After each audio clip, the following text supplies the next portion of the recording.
একাধিক জেলায় বৃষ্টির সম্ভাবনা। সপ্তাহান্তে ভিজতে পারে কলকাতাও। তো কলকাতা সহ বাংলার কোন কোন জেলাগুলিতে কবে থেকে বৃষ্টির পূর্বাভাস দিয়েছে আবহাওয়া দপ্তর, বিস্তারিত জানিয়ে দেব এই ভিডিওতে। বিস্তারিত জানতে হলে ভিডিওটি সম্পূর্ণ দেখবেন। ভিডিওটি ভালো লাগলে লাইক করবেন, আর এমনই প্রতিদিনের লেটেস্ট ট্রেন্ডিং খবরগুলি সবার আগে দেখার জন্য চ্যানেলটি সাবস্ক্রাইব করে পাশের বেল আইকনটিতে প্রেস করে রাখবেন। তো চলুন এক নজরে দেখে নেওয়া যাক। পশ্চিমী ঝঞ্ঝার প্রভাবে আজ থেকে রাতের তাপমাত্রা বাড়ার সম্ভাবনা রয়েছে। ইতিমধ্যেই দার্জিলিং ও কালিম্পংয়ে বৃষ্টি শুরু হয়ে গিয়েছে। দার্জিলিংয়ের পার্বত্য এলাকায় শিলাবৃষ্টি ও তুষারপাতের সম্ভাবনা রয়েছে।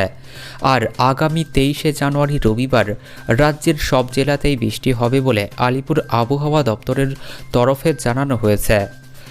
কেমন থাকবে দক্ষিণবঙ্গের আবহাওয়া?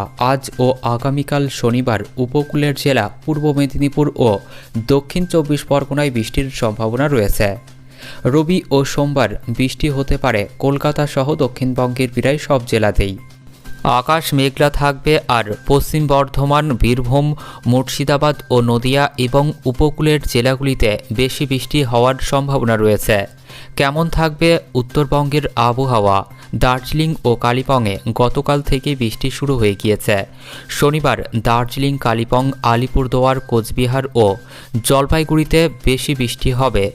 রবি ও সোমবার উত্তরবঙ্গের সব জেলাতেই বেশি বৃষ্টি হবে বলে হাওয়া তরফে জানানো হয়েছে। এছাড়াও দার্জিলিংয়ের উঁচু এলাকায় তুষারপাত এবং উত্তরবঙ্গের সব জেলাতেই বিক্ষিপ্তভাবে শিলাবৃষ্টির সম্ভাবনা রয়েছে।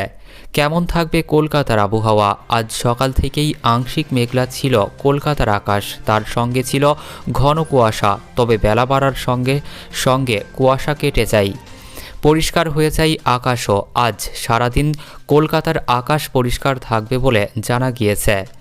আজ কলকাতার সর্বোচ্চ তাপমাত্রা থাকতে পারে 23.5 ডিগ্রি সেলসিয়াস, যা স্বাভাবিকের থেকে 2 ডিগ্রি কম। আর সর্বনিম্ন তাপমাত্রা 14 ডিগ্রি সেলসিয়াসের আশেপাশে থাকতে পারে, যা স্বাভাবিকের থেকে 1 ডিগ্রি কম। শনিবার রাত এবং রবিবার কলকাতায় বৃষ্টির সম্ভাবনা রয়েছে। বৃষ্টির জেরে সপ্তাহান্তে 4 ডিগ্রি বাড়তে পারে তাপমাত্রা।